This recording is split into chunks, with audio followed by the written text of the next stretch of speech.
Good morning, everyone. It's 12 o'clock. It looks like most people are out of the waiting room, so we'll get started.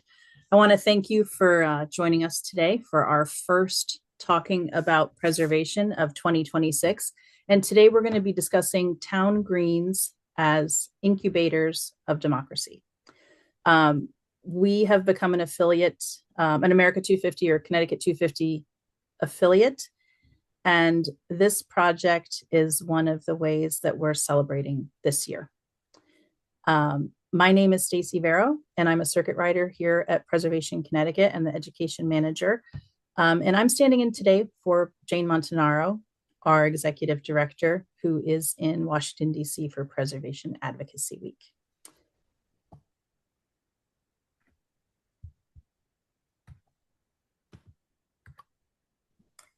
So before we begin, I wanted to give you a little bit of background about Preservation Connecticut. We are the statewide private nonprofit organization founded in 1975 by a special act of the Connecticut General Assembly. We are statutory partners with the State Historic Preservation Office, and for over 50 years, we've worked to preserve, protect, and promote the buildings, sites, and landscapes that contribute to the heritage and vitality of Connecticut's communities. We do this by advocating and forming partnerships, promoting stewardship, and all the while leveraging funding and resources. You can see our office here on the left-hand side. That's the Eli Whitney Boarding House that's listed on the National Register. It's on Whitney Avenue in Hamden. And we've been there since 1989. We have a staff of 11 professionals. I'm not going to go through everyone today because we have a big list of folks and a board of 21 preservationists from around the state. And the staff listed here can be contacted through our website, and we're always available to assist with any preservation-related questions that you might have. We came up with these talks as a way to continue our mission, which I've already mentioned to you, and to introduce you to experts in the field and to provide you with resources. But most importantly, it's a way for us to hear from you. So today, if you have questions, you can raise your hand, you can put them in the chat, and you can also wait to the end. We've saved some time for folks to ask questions and to discuss the project amongst yourselves as well. Also, keep an eye out for additional upcoming events on our website, which we've listed here. This is the 250th, as all of you know, and we have a bunch of good events populating our calendar. But you also can let us know what you'd like to learn about or hear about next. And with that, I'm going to turn it over to Chris to start. He's going to give you a little bit of background about the history of town greens. I'm going to talk about our project and what we propose to the Connecticut 250 folks, and then Renee's going to give you some resources. So Chris, over to you. Thank you. Yes, town greens are something that New England has adopted as its own particularly characteristic form of landscape. But really having public open space in a community is something that's nearly universal characteristic from ancient Roman times to the forums to Midwestern courthouse squares. Public space in general is a place where people gather, where people carry out community activities. So although we're specifically talking about town greens today, you can think about that in terms of other public spaces in your town or city as well. Next slide. Greens in Connecticut started off actually as a number of different kinds of things that over the years have kind of merged into the category of green. There are town squares or marketplaces like New Haven's Central Square, laid out in the 1630s. There are lots set aside for meeting houses or places for militia to train and march. There's just leftover commonly held and used pastures or woodlots. Sometimes there are very wide streets that have become considered to be long, narrow greens like Newtown at the bottom of the picture there, bottom of the screen. And then just sort of leftover pieces of land sometimes that have been adopted and called a town green. Next. The common theme, though, is that greens are civic space. Leonard Bacon, pastor of Center Church in New Haven, wrote that the New Haven Green was not a park or mere pleasure ground, but a place for public buildings and functions.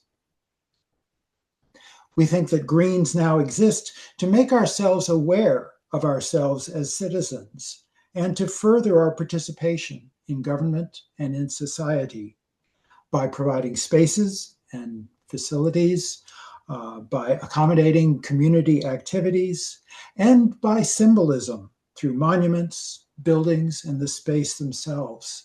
They exist to symbolize the communities that we're part of and to help us keep them in mind and think that be aware of ourselves as part of them. So quickly, now I'm going to just tell a few stories of greens around Connecticut and how they came to be. Starting with Lebanon, which is the biggest green in the state. It's a mile long. And it's started off as labeled as a highway, but also contains a sort of leftover space. As you can see in the upper left photo, some of it's sort of poorly drained and wet, which the town takes advantage of to have ice skating when it's cold enough. Part of it is still used as common shared agricultural land. You can see hay rake down there on the bottom left. During the Revolutionary War, French troops camped near the green, not on the green itself. And there's stories of having set up ovens to bake their bread on the green, although the latest research is beginning to conclude that maybe the ovens were not actually on the green, but certainly they spent time there marching, hanging out while they were during the time that they were camped out at Lebanon. And a lot of it, the Lebanon green, is still very unimproved, very rough, very almost natural looking. And it also fulfills one of the old stories of ownership, that for many, many years, the green was still the property of the descendants of the original settlers of Lebanon. Finding those descendants became completely impossible, and a few years ago, the town went through a legal process to gain ownership. But that just sort of marks again the variety of ways that greens exist in Connecticut. Next slide.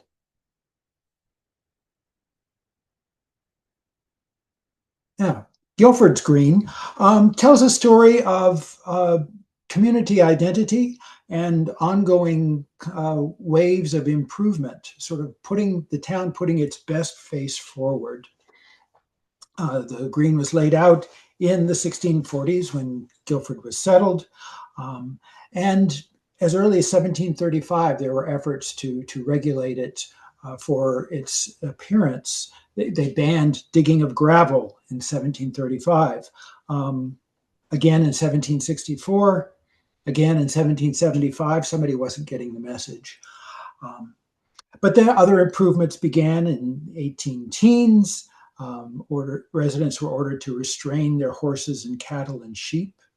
In 1824, gravestones were removed. In 1827, elm trees were planted.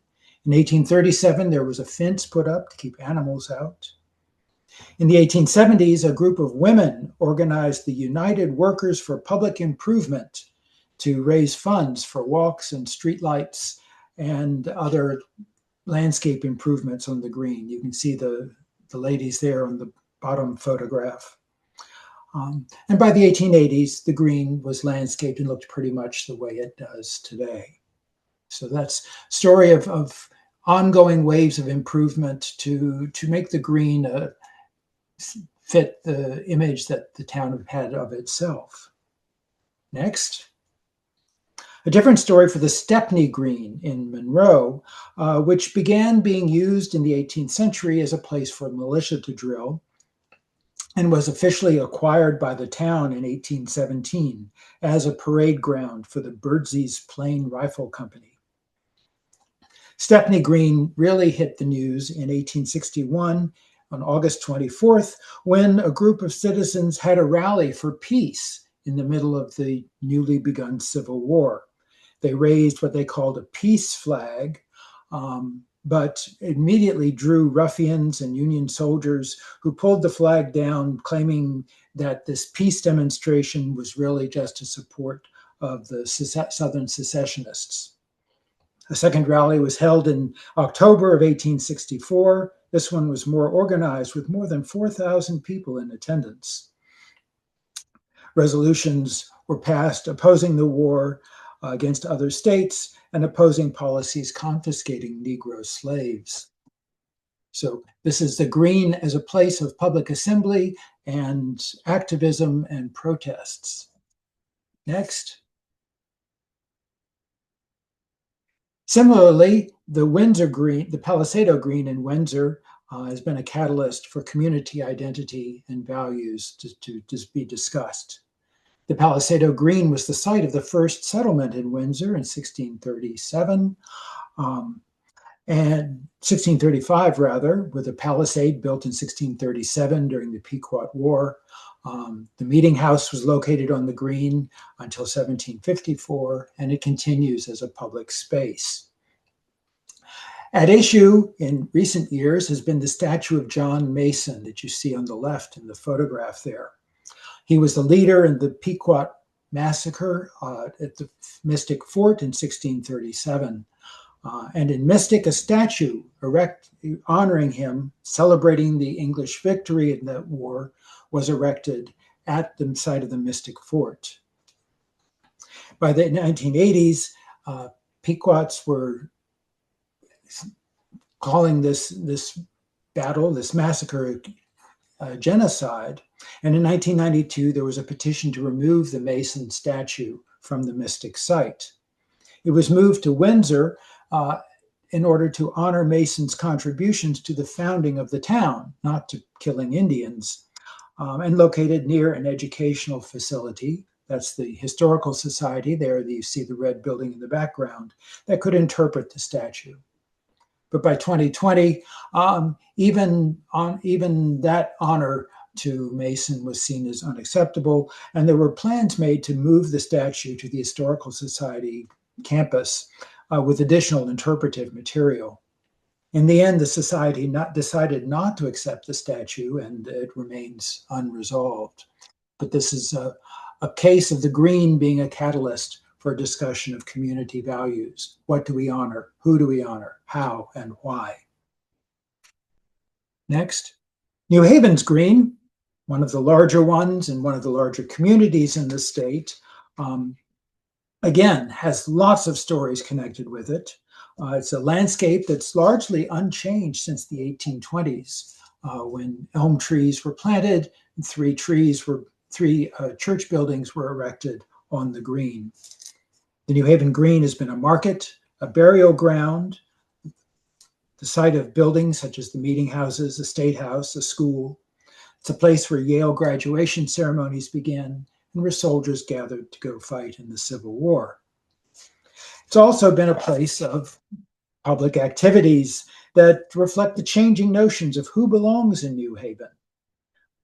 The Puritans punished Quakers here.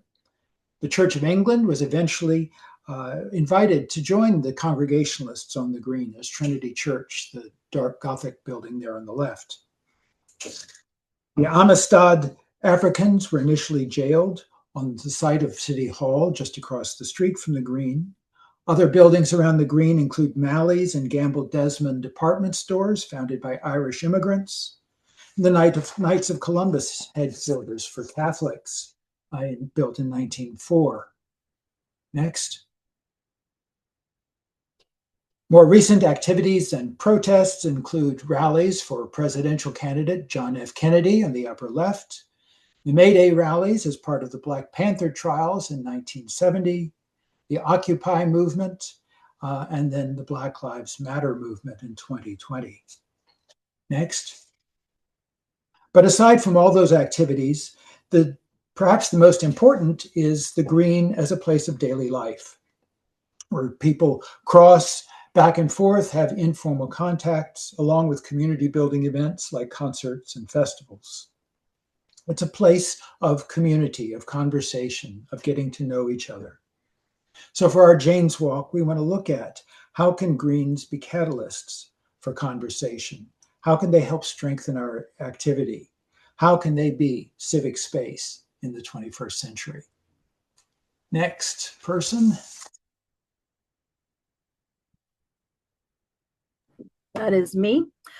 So as Chris said just now, the idea for this really stemmed from our existing Jane's Walk program. So many of you may already be participants in that program. It is a national program. And the idea for the 250th was to make this our main area of participation by encouraging folks to take these concepts that Chris just discussed and overlay them with the idea of a citizen-led walking tour. So taking these public spaces and making them public events, essentially. But the history behind Jane's Walks themselves, or the Jane's Walk program, is to celebrate Jane Jacobs, who was an author, an activist, and a journalist. She wrote The Death and Life of Great American Cities, which I put up here so that you all can buy a copy because it's very important that you read it. I think she was best known perhaps for saving Lower Manhattan and Greenwich Village from being demolished essentially by a throughway planned by Robert Moses. And she did that by talking to people in the community and creating a movement in the community. And as you can see from the sign she's holding there, I love this picture of her. Conscience is the ultimate weapon, right? So getting people to learn about their communities, to care about their communities, to share their stories is the basis of these Jane's Walks. And to really just tell their stories, as it says here, and to connect with their neighbors. The quote that's cited here, I don't know if you could see it clearly, is that from Jane Jacobs, was that cities have the capability of providing something for everybody only because and only when they're created by everybody. So the point of this exercise is to get not experts, but people, maybe they can be experts, but they should be citizens as well, to lead these tours. So our proposal was to the 250th committee was to do just that, for us to organize them at the local level, but to really get people and educate people on their ability to stress their local knowledge and lead these tours by storytelling, by sharing of the history of this, rich and multi-layered public space known as the Town Green. We have a Town Green website, and we are hoping to update that. We have a basis for studying town greens through our organization. So we wanted to overlay that and all of the things that the town greens mean to each community or public spaces. It doesn't need to be an official town green. And then get people to talk about them. So these walks should be a way for your community and the leaders to create very intimate experiences where people feel very comfortable sharing their own memories, to engage in conversations, to not feel that they're being lectured at per se. You can certainly impart facts, but you want to make sure that it's a conversational experience. And again, the key is that these are citizen-led walking tours, or at least there is a high degree of engagement from the citizens who are participating in the tours. We at Preservation Connecticut will organize these. There is a submission sort of portal on our website. I've included it here, but just go to our website and type in Jane's Walk and you'll be able to find it. We will help publicize them, but they will be planned by you. Usually a staff member will attend these walks too. So if you get them into us, we can come out and bring you a little flag so you can lead the walk and we can be there for it.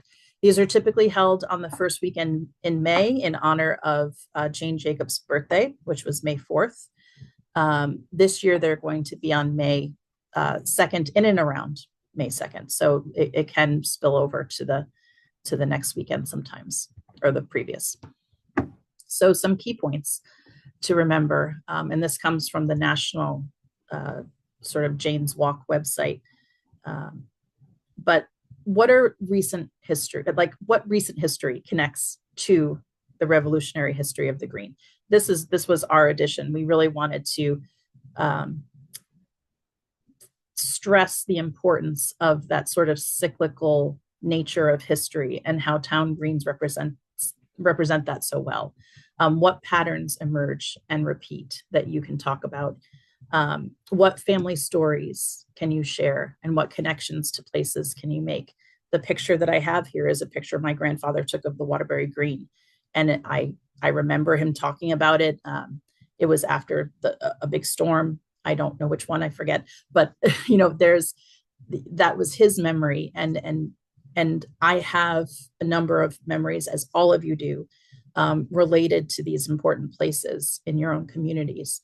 So building on that, what can be added to the list of names on veterans monuments that are so often found on town greens? Veterans monuments are, fairly simple, but there are stories related to the people and the time period in which these conflicts were fought. And so there's a context that can be added to build off of these monuments that are honoring the sacrifices and the service of people. What political and social movements have you personally participated in or witnessed? Have you been a part of these events? What is the history of these actions in your community? Chris outlined a few really very interesting sort of driving forces that were all spearheaded on these important town greens or municipal spaces, or common spaces. So telling those stories is all part of what we want to sort of tease out here. And how do you do that? You can enlist, and we encourage you to enlist partners as your co-walk leaders if you don't feel that you have easy access to a lot of the factual history. You can always call on your town historians, your community leaders. You can collaborate with historical society staff and volunteers. Members of local social clubs may want to participate. But again, any interested citizen with a passion for sharing their knowledge can be the leader of one of these talks. We do encourage you as an America 250 affiliate, and the whole purpose of this exercise this year is to incorporate a number of the America 250 CT themes. And those themes, which you can find out more about on their website, which we've listed here, there are 4 of them. It's to tell inclusive stories. It's the power of place. It's called Doing History, which is, you can read more about it, and For the Common Good. And you can, again, find out more information about those 4 themes at the ct250.org website. Some considerations to have when planning these tours. The Jane's Walk folks, and we agree, it's really important that you focus on telling deep, important stories, not just giving a full overview of the history of the town. The best walking tours are those that really get into specific local knowledge and are able to draw out stories, patterns, identify rhythms, talk about details, and maybe unveil some secrets that maybe people don't know, some secret history or some uncommon history. And that can happen through generating conversation. It's also important to do that because it gets people engaged and focused and keeps them energized in the talk. You should, just from a practical point of view, be mindful of the terrain and the accessibility and the noise level, traffic crossings, etc. We've had some slightly hairy walks in the past when they're given close to busy roadways. So just be mindful of that. And if it's at all possible, record your walk. It's not necessary by any means, but if it's possible to do so, the information and the knowledge that you gather from these conversations and from these discussions can serve as sort of like an informal oral history and it will present opportunities for further research for each town. And also, we would love to hear from you after the walk so that we can add further information to our town green website. So with that, I'm going to turn it over to Renee, who's going to talk about research. Okay, hi everyone. So I'm probably teaching to the choir here or whatever. I'm sure a lot of you know some of these resources that I'm going to talk about. The first one that just is very exciting because it gathers together in a digital form access to a variety of collections, but that's the Connecticut Digital Archive. So it has, among other things, it represents the Connecticut Museum of Cultural History, the Connecticut State Library, UConn's library, and its archives collection, including the Historic Preservation Collection. Next, please. So as Stacy and Chris have already talked about, America 250 isn't just about commemorating the Revolution and the Declaration of Independence. It's really an opportunity for us to talk about civic activity that's challenged our democracy to be a better place for everyone over time. And you've heard about some of the activities that have taken place on our public spaces or greens. And I'm going to pepper more into my talk that may inspire you as I go through resources.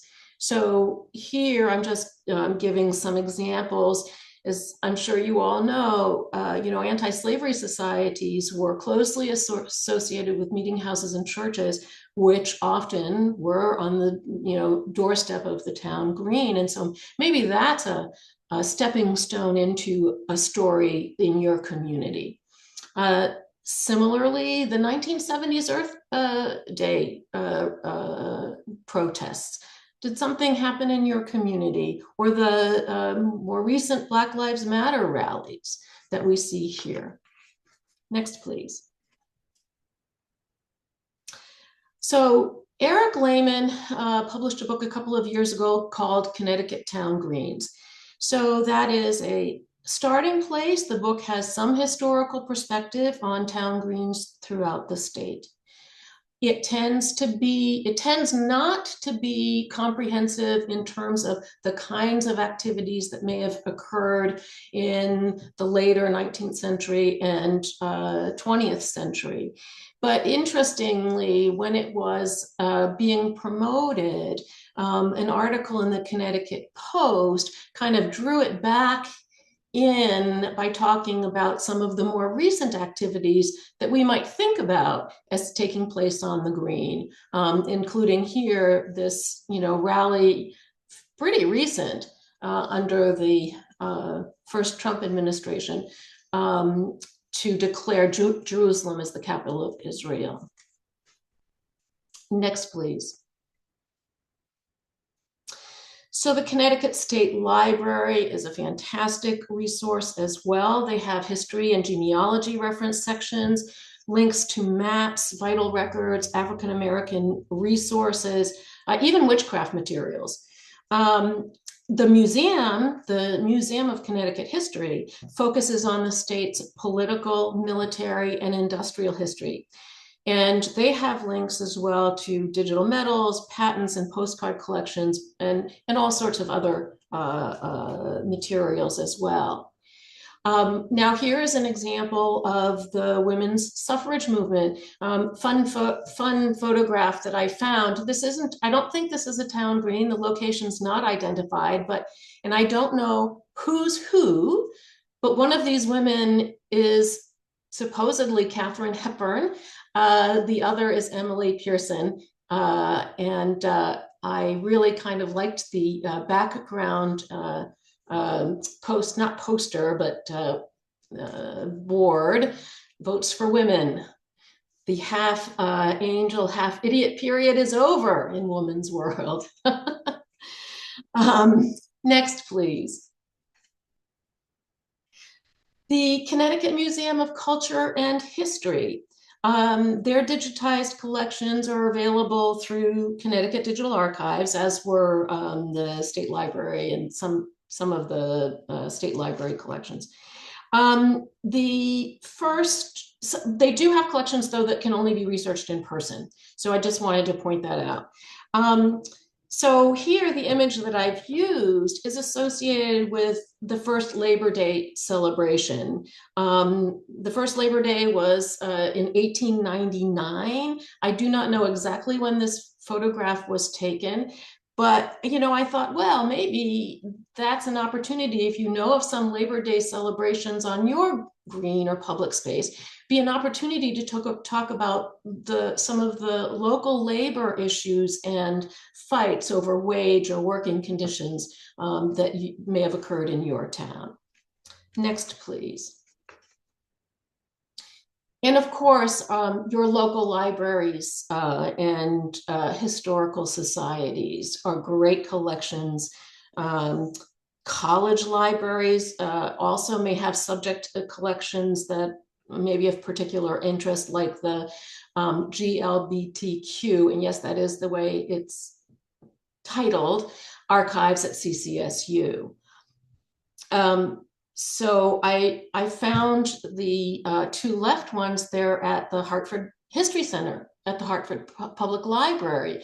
You know, were there any activities associated with the Vietnam War or with freedom, you know, Black freedom marches, etc., that you could use to segue into some of those conversations. Next, please. Online resources particular to Connecticut. I'm sure you've all seen these. They're great opportunities to look at sort of featured topics and articles on a variety of topics. And you can search by town, topic, era, people, etc. So these are great local, you know, statewide resources with a lot of great stories, and you may find something there to help. Next, please. There are, of course, other internet sources. These are, you know, nationwide, if you will. Well, not the Connecticut collections, obviously, but they're nationwide. You know, the Library of Congress, Hathi Trust, if you haven't heard of it, has a lot of, you can access a lot of books through that, older books and periodicals. The Digital Public Library of America. The Connecticut Connections is more about objects. But it is a collaboration of many of Connecticut's historical societies and museums. So I threw that in there as well. And next, please. So Stacy mentioned our PCT survey website, the towngreens.com. So you can poke around on this website. It does inventory all of Connecticut's greens. And there's, as you can see from this example, there's some information on each one. And we are actually planning a much needed upgrade. So it would be great if we could enhance that with some of the research that you are finding as you look locally at your town greens and the kinds of conversations that you might want to be having for America 250. And next, please. So that's it for the resources. We really wanted to leave time for a lot of time for questions and answers so that you can either pick our brains or tell us what you're thinking or whatever it may be. Thank you, Renee. And please, if you have any questions, reach out here. I don't know if Jordan already put it in the chat, but we also record these. So if, you know, I know some folks came in a little bit late, they will be able to see the full presentation on our YouTube channel. So you can go to our website and find that. Anyone have any questions? There's still people coming in. Stacy, there Yes. were a couple of questions submitted when people were when people registered to attend. So Yep. just one was not a question, but a statement that we've already got one Jane's Walk town green walk scheduled, and that's in the Bolton Center Town Green on May 2nd. So now you have to hope other people will keep up with Bolton. Great. There was a question about how many does Stratford have a town green? I checked on towngreens.com, and in fact, Stratford has 3 town greens. Oh, One called Academy Hill, one the North Parade, which suggests how that one came to be. That's where Town Hall is now. And the third one called Paradise Greens. You can look those up and find out more about them at towngreens.com. And then one person asked about how to establish a new town green in a town that doesn't have one. And that's sort of local advocacy and making a noise. There may be a public space that already functions as for that way for the town. There may be an opportunity to create a new public space, a park, a setting for a library or town hall, perhaps. I know that the town of Ledyard created a new green in the late 1980s or early 1990s, I believe, when highway rebuilding, rerouting a little bit created an opportunity for some open space. So think about that, opportunities for that if you want to create your own town green. and I think there was one question that came in asking how many town greens in Connecticut are listed on the National Register, and I don't have an answer for that off the bat, but we certainly can do some research and find that out. Um, the Town Greens website that Renee mentioned is a great resource to just poke around and see um, about the town greens that are listed on that and inventoried on that. And town greens tend to be in the center of communities, and the center of communities tend to be listed on the National Register. So Chris would be able to say more about that than me, but I think that there's a good chance that there are quite a few listed on the National Register as a result of that overlay. Is anybody here already noodling around ideas for their Jane's Walk that they'd like to kind of raise and let us know about?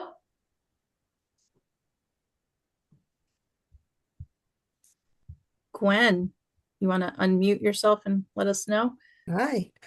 Yeah, we are planning an America 250 themed walk because Wyndham Center does have events that figured in prominently in the Revolutionary War. And I'm thinking now we actually have 2 greens. And I visited the website, and I just scanned it, the Town Green website. It looks like only one of the greens was listed, but and as you know, the different speakers were delivering content. I'm thinking, how did this happen? I mean, did somebody put in a road and they built houses? But the 2 houses that separate the greens were built. One was built in the 1750s, and the other one, I've got the vision appraisal card. I'm trying to figure out when it was built, but clearly it's 18th century. And I'm just wondering early on if this green was actually split in 2 to allow, a denser build. What's the location of it, Gwen? Because that may be. I see Chris is poking around. Okay. What? I mean, there's the green that everybody sees, but there is another green tucked in and in back of some of the buildings, and it still has the horse stations. Yeah. I was checking to see if that was covered under the same entry, and it looks like, at least on the map, it's not, and it should be. If I remember correctly, I think that smaller green was actually a site of a meeting house at one point. But that's I'm sure you know the town history much better than I do. So There was an earlier meeting house Yeah. that that the I think 1890s one across the street from the inn replaced. I wasn't exact. I knew it was kind of in that area. Mhm. I wasn't sure if that's where it was, but I'm going to do some more. And actually, we maybe, since we're focusing on greens, I'll talk to Bev. Bev's leading our walk this year about incorporating both greens. She may actually have some information on it. One thing about the Town Greens website is that it's based on a survey we did in the early 1990s.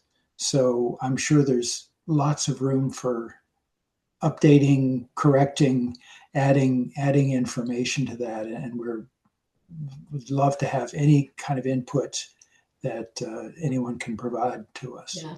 Anything I find, certainly I will share with you. I can tell you that the other green is um, more secluded, not as heavily trafficked, and everybody in the village, we have our own parties on that green. We have barbecues and bring an appetizer and yes, fire pits and everything else. So it really is where the community gathers, without a lot of the traffic that passes the main green.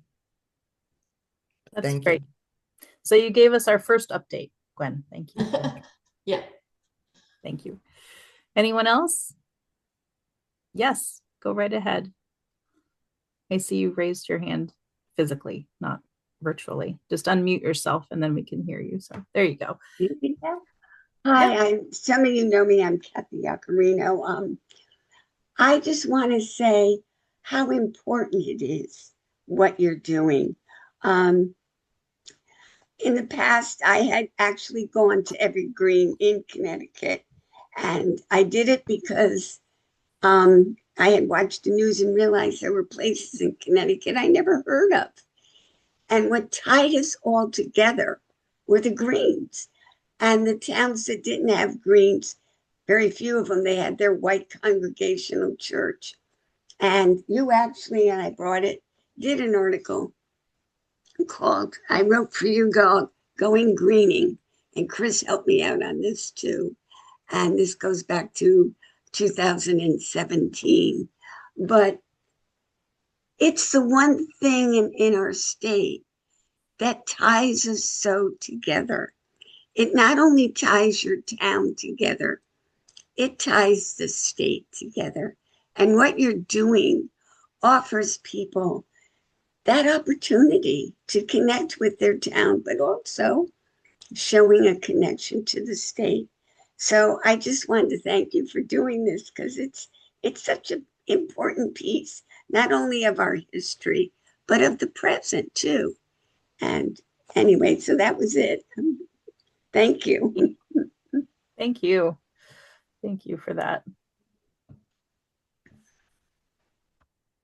Well, mute me. That's okay. Anyone else have anything they'd like to add or ask? Anything about the logistics of the talks? You can find a lot of information, as I said, on our website. And you can always reach out to us, any of us who've spoken today or any member of the staff. But again, we wanted to leave as much time as possible for you all to discuss. So if you have any good ideas, don't be shy. Let us know. Yes, go right ahead. Oh, you have to just unmute. Whoops. Can I unmute you? I don't think you can. Okay. There we go. Could you give me the website? You said greens.com. I tried looking it up and I got a whole lot of retirement communities. Oh, But yeah, what is the exact thing for these greens? I would love to be able to look them up and see the different ones. I'm from Norwich and we probably have, let's see, 1, 2, 3, 4, at least 5 what I would call meeting spaces or greens. mhm. 4 of them are definitely historic. One of them was set up by the original community in 1659. And but I'd love to see the other cities and what they have done with them and what have happened with them, and go on from there. I'm gonna put it in the chat if someone doesn't beat me to it, Oh, which I bet they will. Terrific. Yeah, all of the links are in the chat that we talked about. So if you go there, you'll be able to click on all the ones to our website, to the Town Greens page, to our YouTube, everything. Great. Thank you, Perfect. Jordan. Thank you. Thank you very much. All right, everyone. Anyone else? Well, thank you so much for joining us today. Again, this will be listed if you missed any part of it. It will be listed on our YouTube channel, which Jordan just said she put the link in the chat. So if you want to grab that, and hopefully we'll hear from you soon about your talks and your walks. So thanks again for joining us, and we'll see you next time. Thank you.